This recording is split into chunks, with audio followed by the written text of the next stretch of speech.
Hello everyone, তোমাদের সুমাইয়া আপু সবাইকে স্বাগত জানাচ্ছি আমার ডেইলি ব্লগের আরেকটি নতুন পর্বে। আজকে কোনো ডেইলি ব্লগ না, জাস্ট একটা সিঙ্গারার রেসিপি তোমাদের সাথে শেয়ার করব। আমরা সাধারণত দোকানে আগে 1 টাকা সিঙ্গারা খেতাম, এখন 1 টাকার আর নেই, 2 টাকা হয়ে গেছে।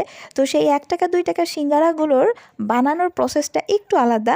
মানে আটাটা দিয়ে যে বানানো হয়, সে আটার শিটটা তৈরি করার সময় একটু অন্যভাবে করা হয়। অর্থাৎ প্রথমে একটা বড় আকারের রুটি বেলে নিয়ে সেইটাকে কেটে কেটে সিঙ্গারাগুলো বানানো হয়, কিন্তু নর্মাল এমনি সিঙ্গারাগুলো কাটার সিস্টেমটা কিন্তু একটু আলাদা। তো একদম সহজ পদ্ধতিতে এই 1 টাকা সিঙ্গারার যে রেসিপি, সেইটা আজ তোমাদেরকে শেয়ার করছি। এমনিতেও এবছরের শীতকাল শুরু হয়েছে থেকে আমি দেখছি সবাই সিঙ্গারা বানাচ্ছে, কেউ আলু দিয়ে, কেউ শীতের সবজি দিয়ে, কেউ চিকেন কিমা দিয়ে পুর বানিয়ে সিঙ্গারা তৈরি করছে। আর দেখতেও সেগুলো কি অসাধারণ হচ্ছে বলো। তাই আমি ভাবলাম আমিও আজকে বানিয়ে নেই। যদিও আমি এখন বাড়িটা চেঞ্জ করব বলে ভীষণ রকম ব্যস্ত এই জিনিসপত্র প্যাকিং করতে। এগুলো যে কি বিরক্তিকর কাজ, এগুলোর সাথে কি আর রান্নাবান্না করতে ভালো লাগে? তাছাড়া যদি একটা হেল্পিং হ্যান্ড থাকতো, তাও তো নেই। না আছে হেল্পিং হ্যান্ড, না এমন অবস্থা যে কোথাও থেকে কাউকে আনিয়ে কিছু কাজ করে নিব।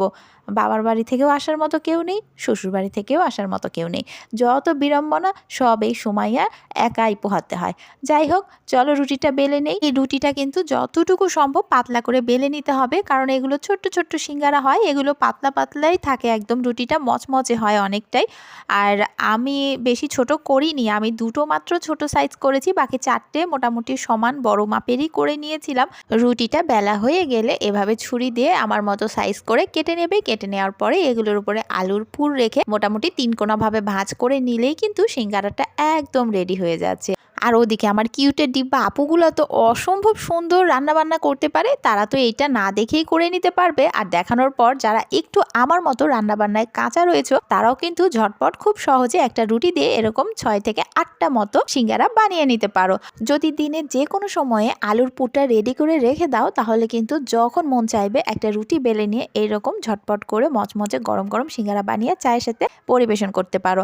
আমি ক্যামেরা অন করে রেকর্ড করতে করতে এইটা বানিয়েছি, তারপরও আমার হাতে ধরে 20 মিনিট মতো সময় লেগেছে ভাজা পর্যন্ত। বানানো হয়ে গেলে এক কড়াই ফুটন্ত গরম তেলে ডুবিয়ে ভেজে নিতে পারো ইচ্ছে মতো। আমি কিন্তু শ্যালো ফ্রাই করেছি, তাই তেলটা একটু কম ব্যবহার করেছি। আজ এই পর্যন্তই, ভালো থেকো সবাই, টাটা।